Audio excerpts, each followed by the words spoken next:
Hey, little buddies, it's Uncle Rick from the Uncle Rick Audio Book Club.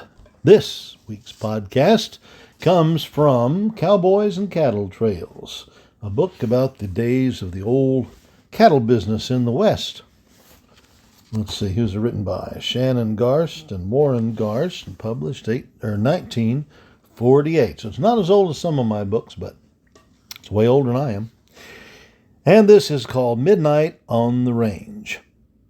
2 days of hard riding brought no luck to the boys. They had found no traces of the stolen cattle or of Jed Dorn.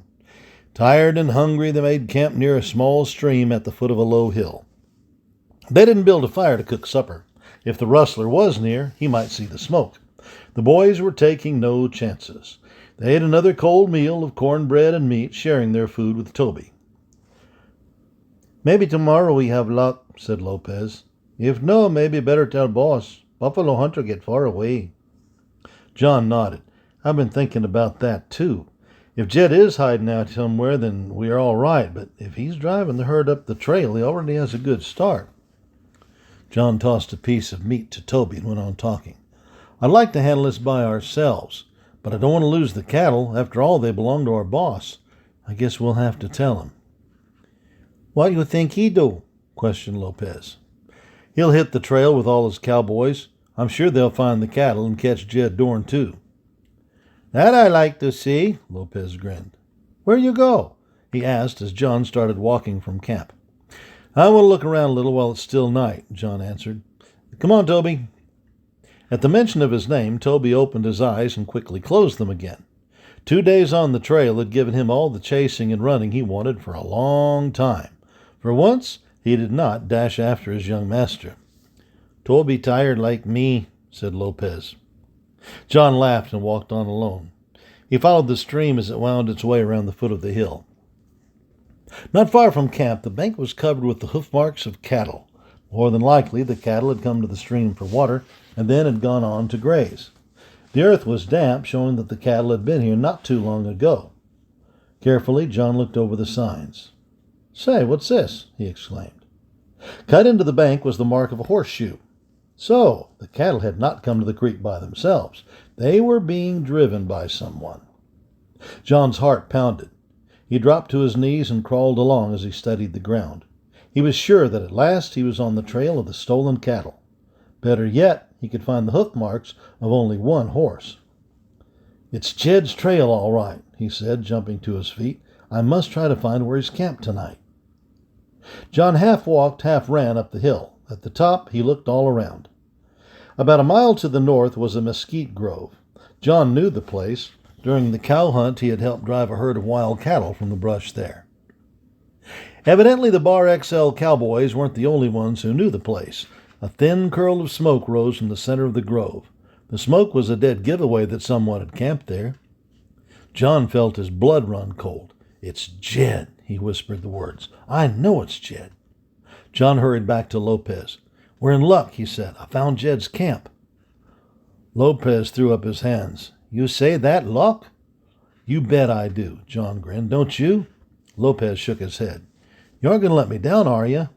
"Who say I let you down?" questioned Lopez. "I just say it no luck to find bad man." He shrugged his shoulders. "Now, what we do, my friend?" "Well, we'll stay here until about midnight," John answered. "Then we'll ride to the grove. We'll sneak in and catch Jed while he's asleep." "Sounds like a good plan," said Lopez. "But maybe bad man wake up, he shoot us." "We'll have to take some chances, Lopez." Boys waited quietly as the darkness of night settled over the range country. Stars began to twinkle. The moon came up bright and clear. Slowly the long hours dragged on.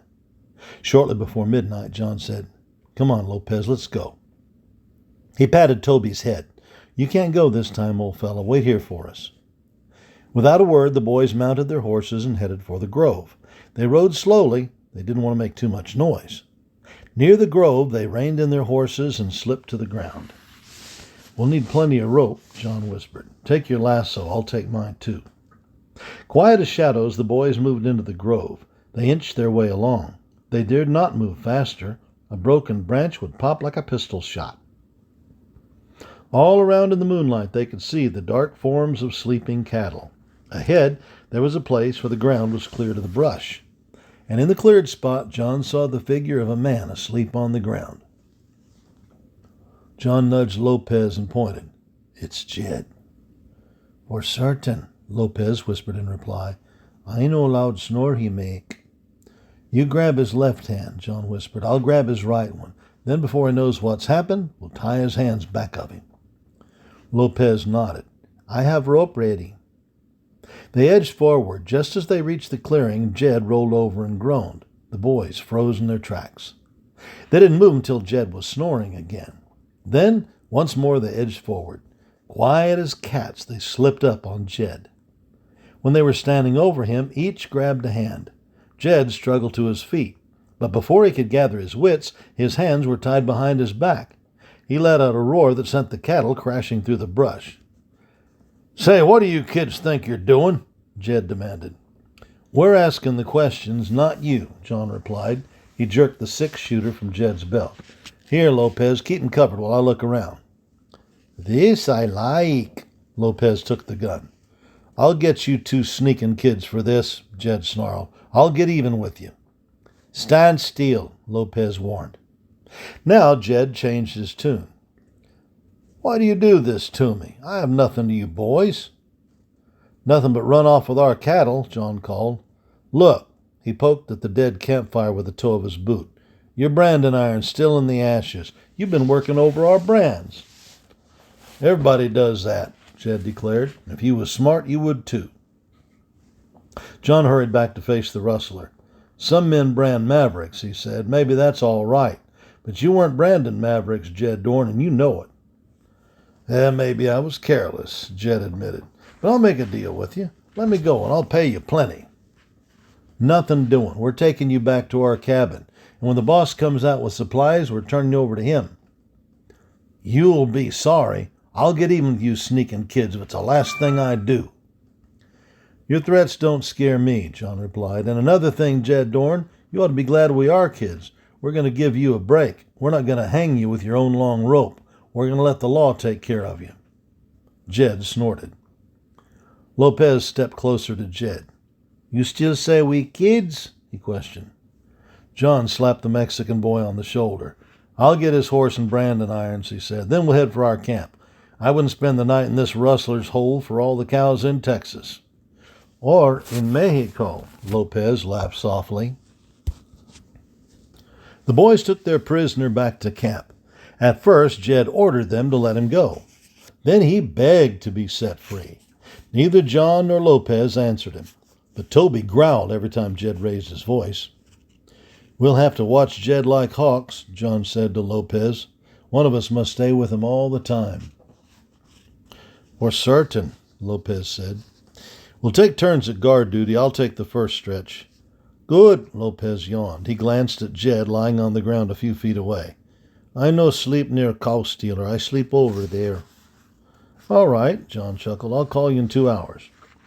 When Lopez was asleep, the rustler said, "You're a pretty smart kid, John. Did you get that Mexican out of the way so we can talk over our deal?"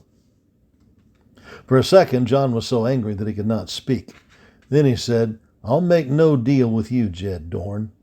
And," he added, "that Mexican's my friend. We ride the line together." Jed snorted, rolled over, and went to sleep.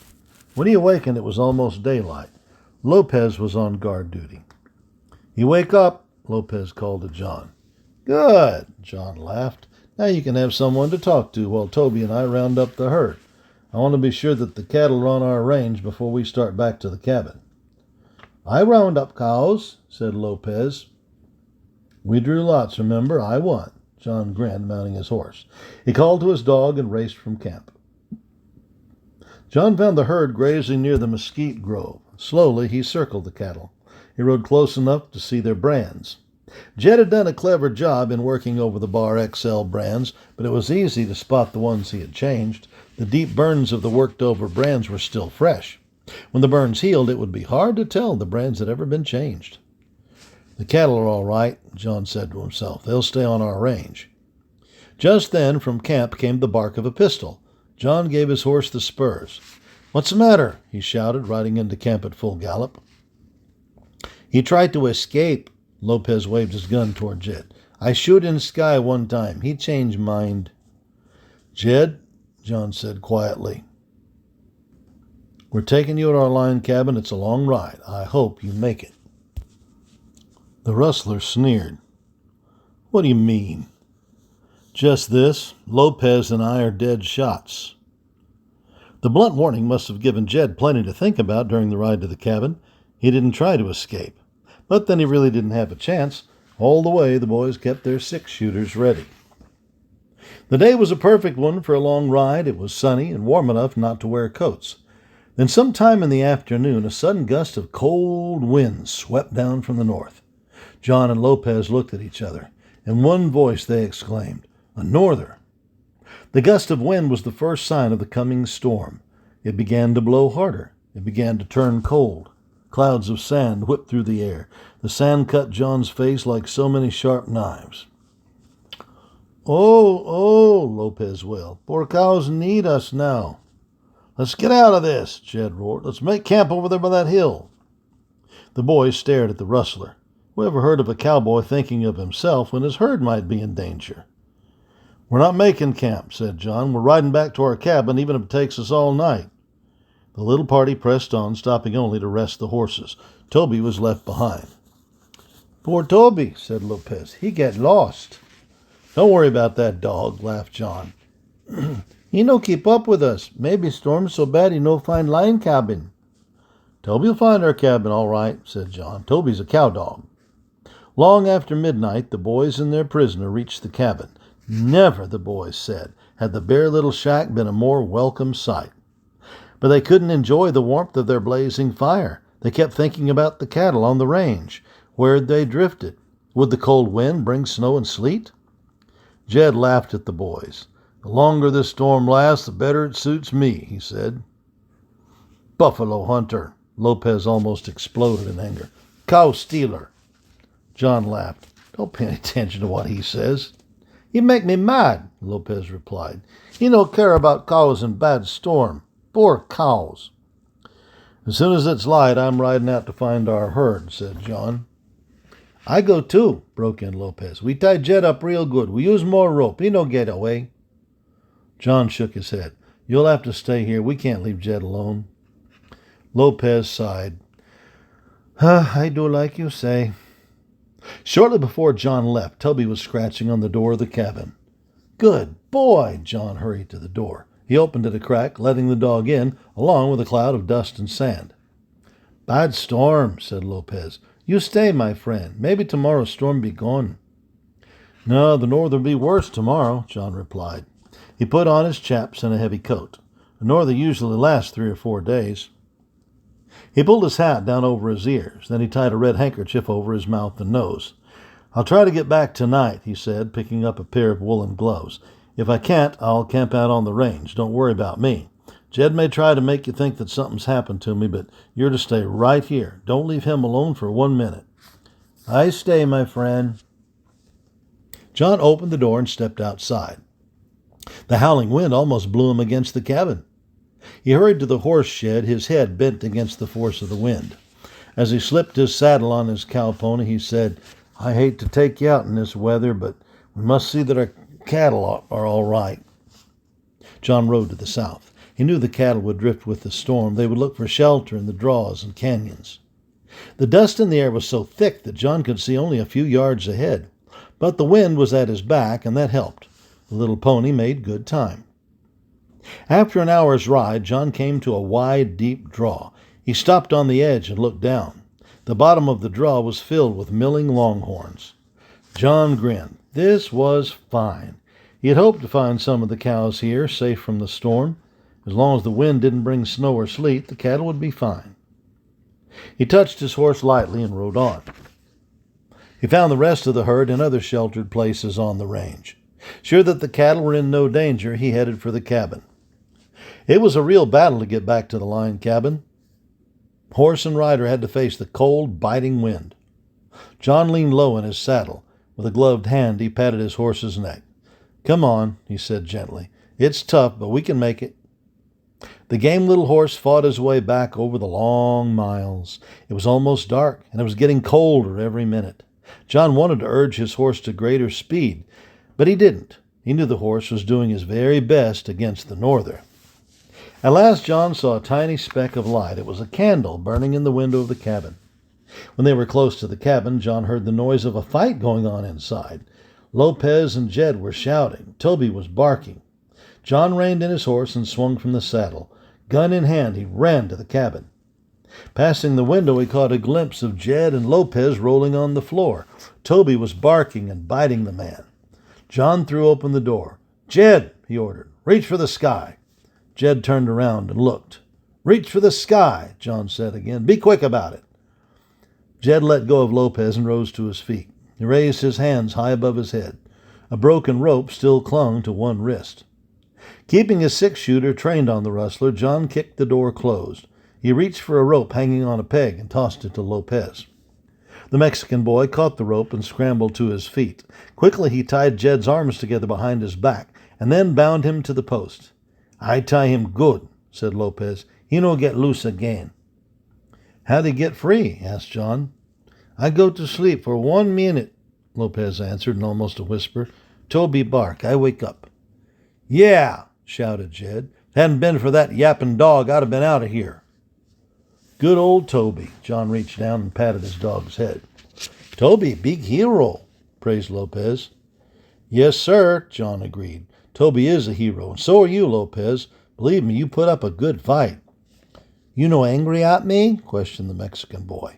"Angry?" exclaimed John. "I should say not.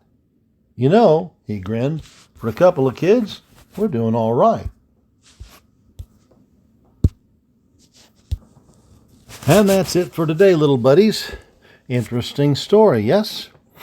I love the old West, the cattle drives and the ranches and the cowboys and the buffalo hunts and the stampedes and all that exciting stuff. Anyway, there's a lot more in Cowboys and Cattle Trails. If you're a member of the club, by all means, listen to it soon. At this point, though, I got to leave you. So I will say so long, God bless you, and I look forward to reading to you again. Till that time, remember, always put God first in your life. Be patriotic Americans, and honor your father and your mother. So long. Parents, if your kids love today's visit with Uncle Rick, know that they will love the Uncle Rick Audiobook Club. The Uncle Rick Audiobook Club allows access to dozens more stories, both from the Bible and history, to help your kids learn about godly character. Here's what one parent had to say about the Uncle Rick Book Club. Uncle Rick products are such a delight to our family. Our kiddos listen nightly to the Bible stories and fall asleep listening to God's Word. These Bible audios are such a super reinforcement to what we as parents already teach our children. They provide our kids with a kind, gentle voice, pointing them to obey God and His Word. Thank you. That was from Shelley. You can access the Uncle Rick Book Club at UncleRickAudios.com. See you there.